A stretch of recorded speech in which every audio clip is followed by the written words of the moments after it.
Here, hack my NAS. Gonna wait. Still waiting. You can hack it. Come on, go hack it. Why are you not hacking it? Well, you're not hacking it because first, it's off. Two, there's no network connection. And it's not visible out of my internet, right? Out of my ASP. Now you can make your NAS visible, but if you make your NAS visible, you should have identity control.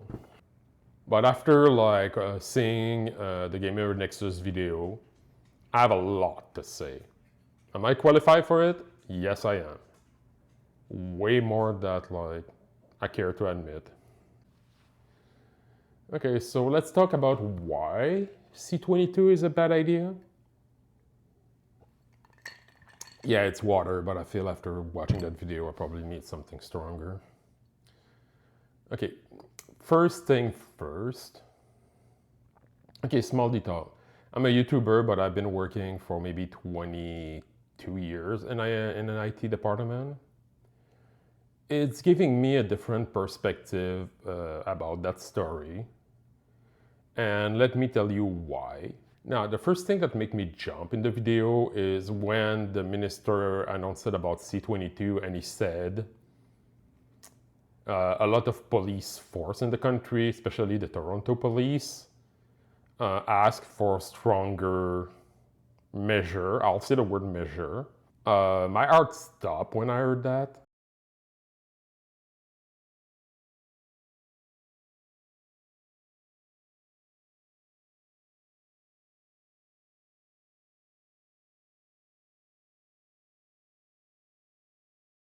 But first thing first, I would like you to look at me right now.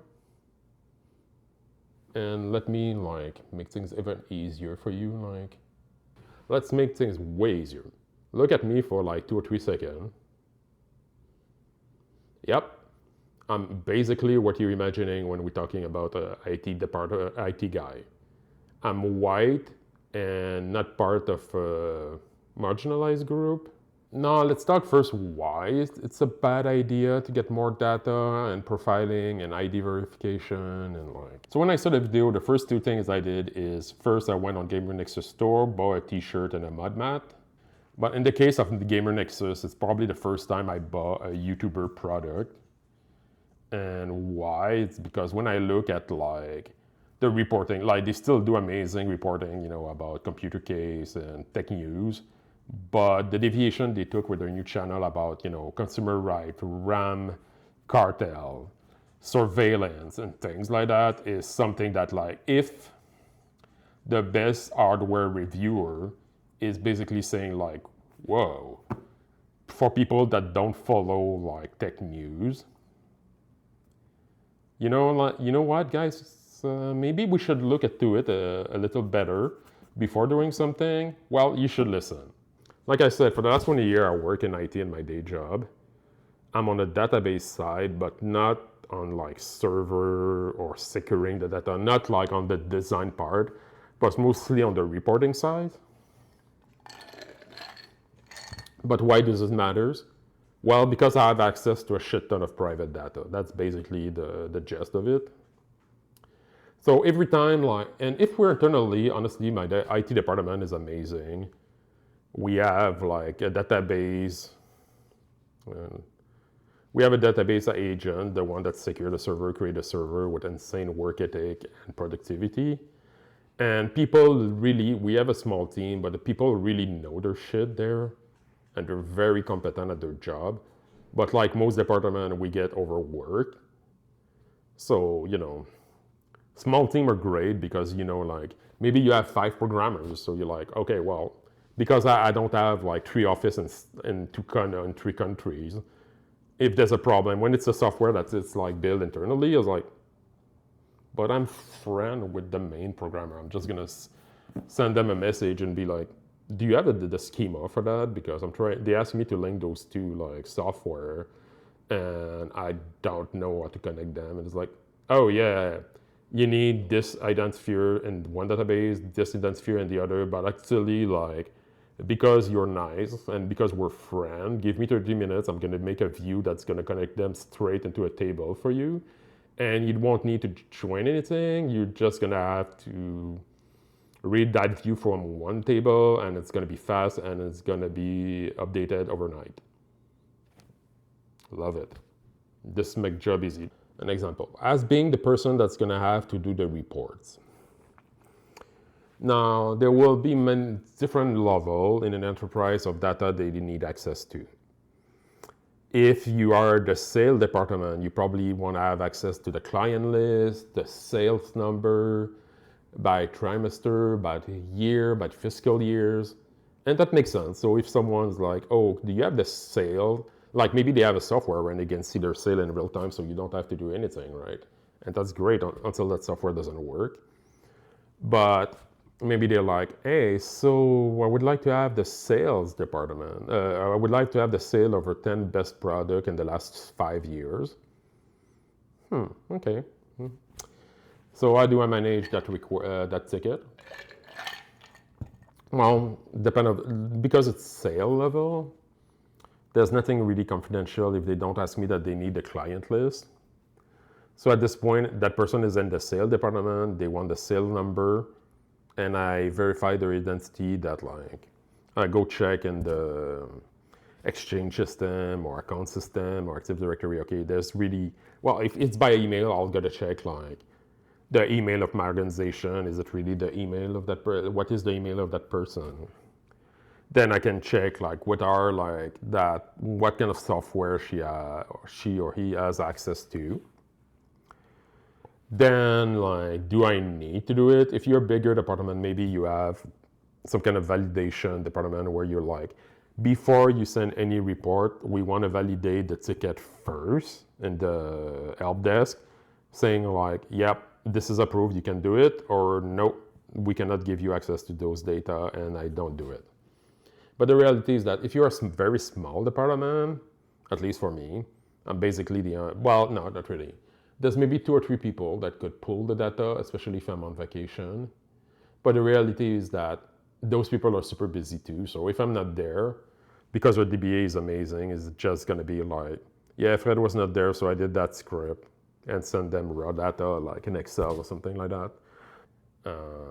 Meta, Google, ChatGPT, I always forget like the name, Claude, Anthropic, and like all those companies. Instead of telling them like, whoa, you guys are fucking up like generation and generation just to make more money and racing each other to know which one is going to be the first to destroy the world, or which one is the first to get an AG that's going to destroy the world. Slow the fuck down. Government's like, oh, we need more data to be competitive. No, you don't need it. I don't want it. I don't want to manage it. I don't want to secure it. Why is it a bad idea? Let me simplify the most for you. Now let's do a small tangent. This is why Apple Pay, and I don't Android like Pay is the same thing, is amazing, is because like when you activate it, and honestly I don't know exactly how it works, but after it fully like set up, when I pay on my grocery and I tap my card, the merchant doesn't have my credit card number. So then when I need to return something, they're like, do you have the same credit card? Yeah, you remember because you have your card in your pocket. But like I had a couple of times we had to return it, and there was a weird mismatch with Apple Pay because like, well, it's not the same credit card number. And I'm like, I know, I use Apple Pay. Now it's better because it's been years that it's been implemented in Canada. But what's amazing is that the merchant doesn't have your credit card number. He has a token and a credit card number that is linked to an account with your bank, but they're not able to say like, this is Jane Doe credit card number and give the number, right? Amazing for your privacy, and amazing to just type with your wrist or just tap, tap, tap, and you forget your nib because you tap, tap, tap. Okay, so let's talk about dashboard and table. And let's make it, if you're still with me, good job. Let's make it super simple. Why dashboard are so fast is that the dashboard are often about data that are gonna be refreshed overnight. So like your sale figure, how many t-shirts did I sell last night? I sold 5, okay, good. Now the question become like, do I need to track that data every hour? Now we're a mom and pop shop and I'm the only person that's doing the finance. I just want to know every week how many t-shirts I sell. Okay, well, I'm going to go into the database or the payment terminal. I'm going to be like, oh, okay, there's a table called sale and there's a date with it. Okay, this is what I'm going to do. Okay, what can I do? What can I do? Depending, maybe you have a reporting tool like Cognos Analytics. Maybe you have a dashboard tool like Power BI. Maybe you have some kind of offline relational database like SQL Server. Maybe you're using some kind of flat files that and modern architecture. So there's many ways, but let's say that that data, the sale data, are internal at your office. So you have an old style database server that is protected by a firewall, that is in a server room, so regulated power, hopefully not next to a drain if there's a flood, 24-hour security, so access to the physical server is really limited. So it's a best case scenario that for your data, it's all, and if it's development and secret data, well, it's even worse because now you need to make sure that you have some kind of super control access to that data. But now I have an external entity that needs to connect to my internal server. How do I manage that? Well, first, at the IT department, you probably need, and the administration understand that, we need to have a confidential agreement saying that we're giving them confidential data, but they can get sued if the data is leaked or used in a way that is not appropriate. Now, I'm not in the legal department, so I don't give a shit to that until they tell me, yeah, you can now give them access to those data. Okay, so that's great. They probably want an Excel sheet, and fuck Excel, but let's go through it anyways. If it's a one-time thing, and there's no confidential data like date of birth, it's just, let's say, two columns, product ID, no, let's say 3 columns, product ID, name of the product, quantity sale, total revenue. So, okay, so 4. Maybe I'll be fuck it and just send them an Excel sheet if it's the way to transmit it. It's yeah, I don't care. They will have an Excel sheet as black hoodie, quantity sell 36, price of the hoodie $20, total revenue 36 multiplied by 20, so you can calculate that. And now if I know that the cost of the hoodie is 15, so we're making $5 by hoodie, now I can multiply 36 multiplied by 5, and I know how much profit I made. This is great. And I send them this Excel and I forget they exist and I'm all happy. Now the problem comes is that, okay, but now we would like to have every week and the update, they would like to have the file every week. And now it's the moment when I'm fuck my life. Okay, well then if you're lucky, and I have honestly in 20 years I had 3 bosses and they all were super supportive of my antisocial and very strict behavior, so I appreciate that. But then we're but this is where your IT department needs to be super strict, right? Before sending data to someone, you're okay, why do they need it? Do we want to give it to them? What happens if that data is stolen? Is there regulation about this data? Let me explain. Okay, so you need to pay your employee. And small deviation here. Also, understand that you won't get the apartment, but having landlord asking for a SIN number so you get an apartment is a big no-no. But if you want the apartment, you kind of have to give them to them. But then it was nice to see the landlord cry when Airbnb started. It's oh my God. During the pandemic, they were oh my God, Airbnb is amazing. Now, instead of renting one room for $800 a month, I can rent a room $200 multiplied by 30 days. And even if it's only use half of the time, I'm making 200 multiplied by 15. So, I'm making $3,000 instead of 800. This is amazing. And then the pandemic hit and no one traveled. And they're hey, renters, we miss you guys. Please come. And if you feel the sarcasm going through your screen right now, this is how I feel about landlord. But why am I talking about that? The SIN number is one very, very super secure data, like, it's like social security number, right? In the US. So HR will have access to that number, but this identifier, but you want this identifier to be the least possible data source. Like if I can have it encrypted, hash, and the only way for me to decode it is to sit on a terminal on the moon, I'm gonna be happy because I'm gonna be like, yeah, oh, you want the SIN number of Jane Doe? Well, you need to pay me a trip to the moon.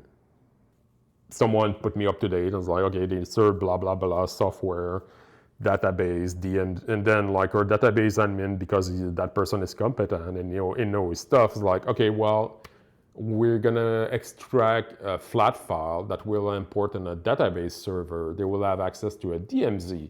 So the server is gonna be out of a regular firewall is here. And they're gonna be over there.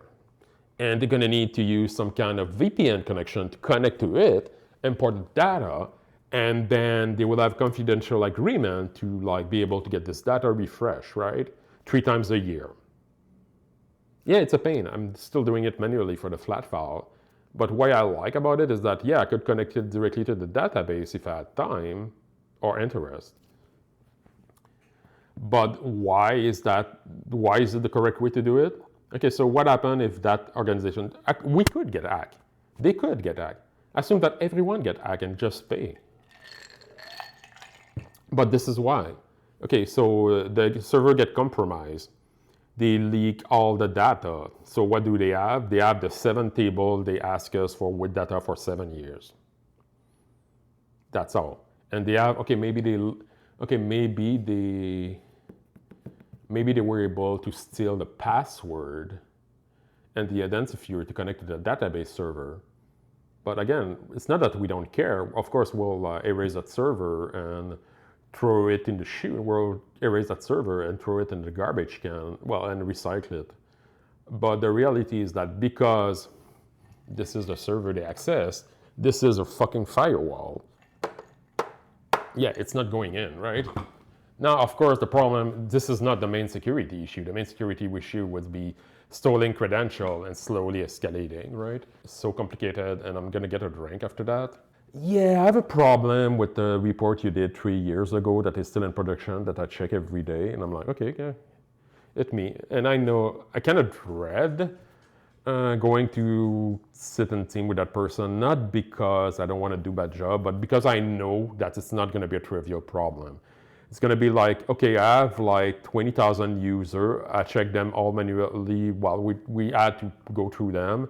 There's 3 that mismatch with the quantity of user, and you're like, well, can you give me the name or the identifier of this 3 user? Yep, and they send me those 3 users, and I'm like, well, I'm gonna go interrogate the database, spend a couple hours and figure out why. And sometimes that person will like message me an hour later, like, okay, I know why. There's a business case that if that person left and came back 3 years later, now they have 2 identifier link on the same name and the same SIN. So it said that like the data is, we say in French, a doublon. Yeah, we have redundant data on our, because I have 2 person with the same SIN, and I'm like, what the fuck is that? And so you look and you're like, oh, it has that person was a previous employee 3 years ago, got fired or left by themselves, and now they're back and they're working with us, and this is great. But like, do we need to delete the old account, or like, and then you delete maybe the old data, and like that, this is working, problem is solved, everyone's happy and going home, or we're already home anyways. But like, you know, this Mission Impossible movie with Tom Cruise, the first one, when they need to hack the CIA and you go through the ceiling, like, this is the way it should be done. Right? Here, this is my NAS. Yes, I know it's a Synology, and I know they've been horrible, and I'm gonna need to try a different NAS brand because they're removing feature and feature and feature. But my point is that, here, hack my NAS. Gonna wait. Still waiting. You can hack it. Come on, go hack it. Why are you not hacking it? Well, you're not hacking it because first, it's off. 2, there's no network connection. and it's not visible out of my internet, right? Out of my ASP. Now you can make your NAS visible, but if you make your NAS visible, you should have identity control. Now, if you have identity control and your NAS is visible out of your internet, of your firewall, then maybe your software should be up to date because, like if there's a security hole and disk station is what disk management station, whatever Synology software they use, well, maybe there's a security hole, then someone can hack your NAS and get all your data, your nice private data. Or even make it simpler, like it's like having two wireless networks, right? One for your guests and one for you, and your guests don't have access to your NAS because your NAS is on a different network.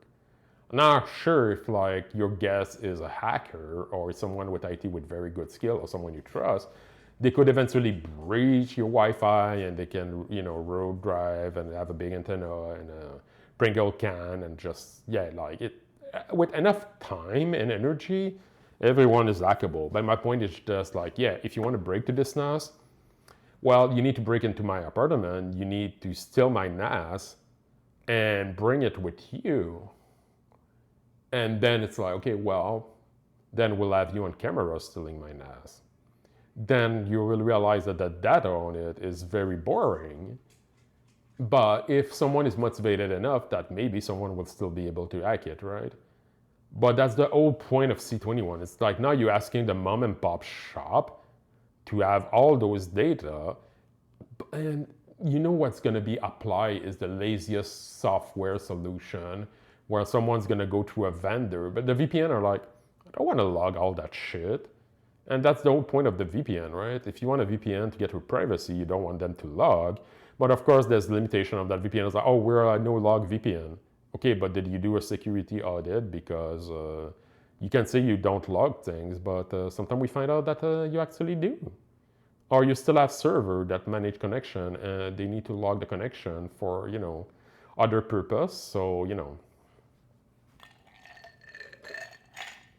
But now, instead of slowing, AI usage or having better guardrail for Meta and traffic, ChatGPT, where we could actually try to not destroy all the job market for the next 20 years for everyone. Let's ask for more data so it's safer. But okay, but that's kind of like the gun control things, right? Like, I'm gonna go Jim Jeffrey here, but like, because I still think that you can question some of the behavior of that stand-up, but I still think that these two gun control monologue that are on YouTube is like something that anyone that wants gun control should watch, because it's someone from Australia looking at the US gun control law and be like, what are you doing here? And like, to quote him, it's like, you're bringing a gun to a drone fight. And right now, this is what the Canadian government is trying to do. It's like, oh, we need better like laws to protect from bad actors using like Bitcoin and stealing money from from people, or like uploading credit card under the dark web. I get it, but right now you're basically asking like everyone that will have a business to track everyone at all time and protect this data. So now we're gonna triple, quadruple, or I don't know the factor. Anyway, that was my Saturday night. No, I didn't drink yet, but I think I'm gonna drink soon. Rant about why C-22 should be killed. And like I said, please watch Gamer Nexus video if you're in Canada. Please support that channel because they're really doing like great work about privacy. And I never ask for people to subscribe to my channel because, like I said, I have a day job, so I'm able to support myself. But maybe please subscribe if you like this video, or let me know in your comment. Is it me that is like way naive or way off? Or like it's going like the Canadian government is really taking a bad tangent and making it worse?